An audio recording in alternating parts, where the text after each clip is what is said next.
Once every few years, a movie comes along that touches the heart of middle America. Well, I know you, don't I?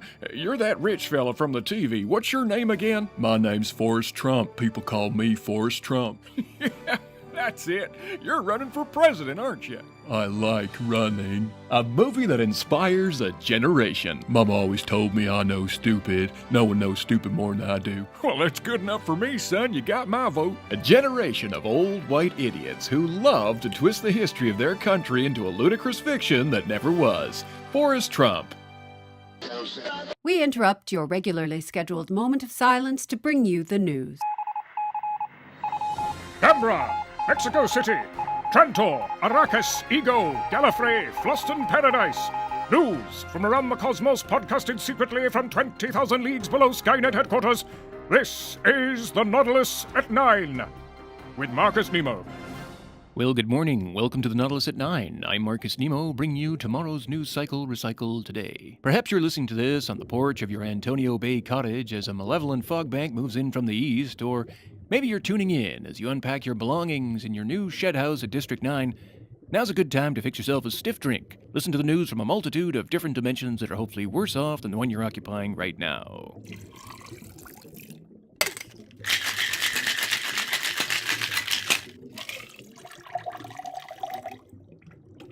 I am currently enjoying one of my favorite on-air cocktails. I call it a Dr. Manhattan, which is a cocktail shaker filled with blue ice, one hydrogen atom, whiskey, vermouth, and then placed into an intrinsic field generator, disintegrated, reanimated, and then shaken until it glows with a flare of ultraviolet.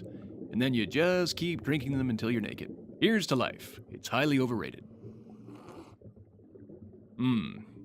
That is one thermodynamic miracle of a drink.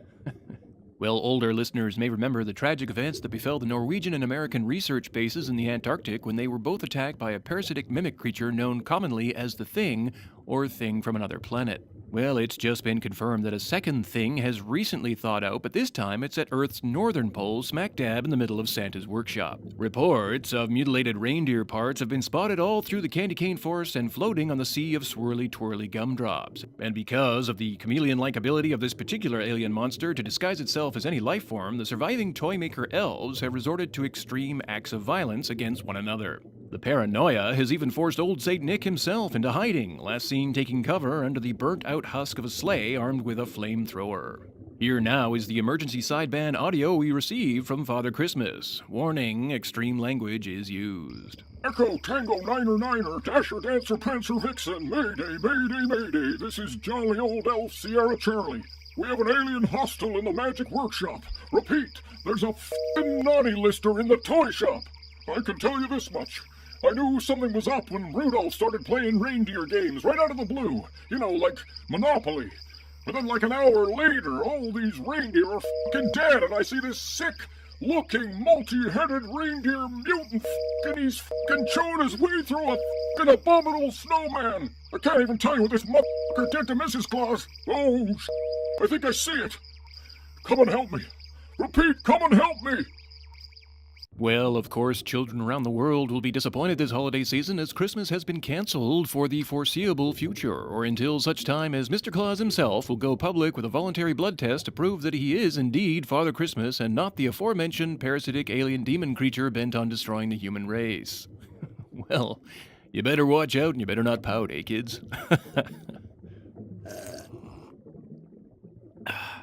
In other news, pandemonium broke out at the Cybernetics television network yesterday at the filming lot of the well-known reality TV show So You Think You're a Real Stepford Wife. Apparently, the locked-off set was suddenly under attack by two of the most powerful cyberwomen in show business. Caprica-Six of the Cylon homeworld and Borg Queen of Borg broke in right in the middle of taping and began to decimate the entire studio. The assault was in protest to the way women who identify as cybernetic are depicted on television, and that, quote, the Stepford homemaker mechanoids with their bionic bake sales and Martha Circuit-style crafting is an out-of-date and offensive portrayal of what it means to be fee-mech. Well, within mere minutes, the entire show went offline, including the 4 celebrity judges made up of a Cyberman, a Terminator, a Dalek, and a Robocop, who were quite literally blown away by the 2 wired warrior women, which of course was met by a standing ovation from the studio audience. In a final act, the Caprica-Six cut all the apron strings off the Stepford wives as the Borg Queen rewired their positronic matrices to erase all the obedient and docile programming, giving them a more empowering message of destroy all humans, and then set them loose to return to their suburban homes. Well, perhaps these 2 techno-titans should head over to the Nexus 6 studios and exterminate that nauseating garbage dancing with the skin jobs, because no one needs that cyberpunk junk either, off-world or not. Well, it seems Melmacian comedian and renowned cat predator Gordon Shumway, the artist formerly known as Alf, was found on the floor of his Los Angeles apartment having choked to death on a giant hairball lodged in his throat. The alien entertainer known for his 80s sitcom Alf had a notorious reputation of using his celebrity to lure rare and exotic cats back to his apartment for late-night snacking. Evidence points to the fact that he may have overdone it, though some have claimed a more insidious plot in this incident because of the high-profile felines he's recently been seen with. Some of these include the white Persian belonging to Ernst Stavro Blofeld of Spectre, Mr. Bigglesworth, a hairless sphinx belonging to Dr. Evil, and Mad Cat, a black and gray tabby belonging to Dr. Claw of Malevolent Agency of Destruction, or MAD. The note found near the body of Shumway has been speculated on as either a planted suicide note or perhaps the last-ditch effort of the orange-hairy comedian to write a joke on his dying breath. It simply read, "Ha, I kill me." Oh, and there's the sound of the Voxophonic Vortex, our portable radio porthole to the other side of the elsewhere. Let's tune that in and have a bit of a listen. Captain's log supplemental. After the vicious attack on Ensign Wesley Crusher by Lieutenant Worf, Lieutenant Commander Data has theorized that the cause may have something to do with the Enterprise's orbit around the blood moon of Lupin 4. That is correct, sir. Shut up, Data!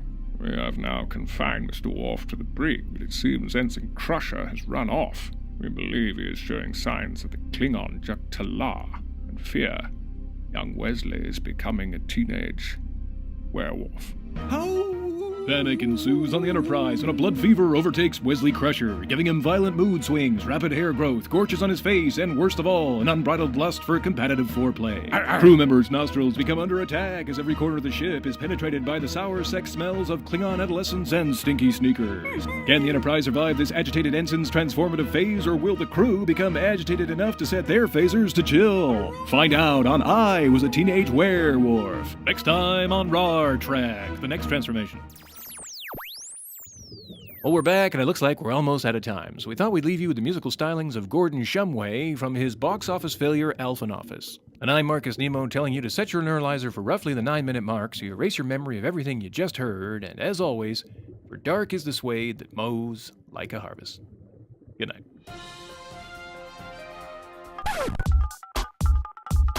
Hey, Willie!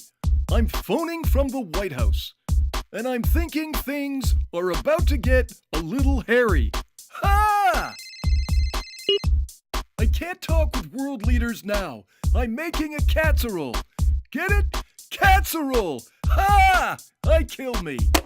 It's a fact. I come from Melmac. My color's bright orange. Nothing rhymes with that. Invite me in, and I'll talk some smack, but I'll grab your pussy if you turn your back. I eat cats. Hey! Ha! You got a feline? I'm gonna beeline cats. Hey! Ha! Missing your kitten in my tummy? It's sitting. I eat cats.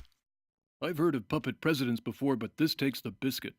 The Nautilus at 9 was created, written, and performed by David Radford and produced by Launchpad Theatre Company. Dark Sorceress of the Ecto-Net and Necro-Managerial magic is Christina Patterson. Ooh, great title.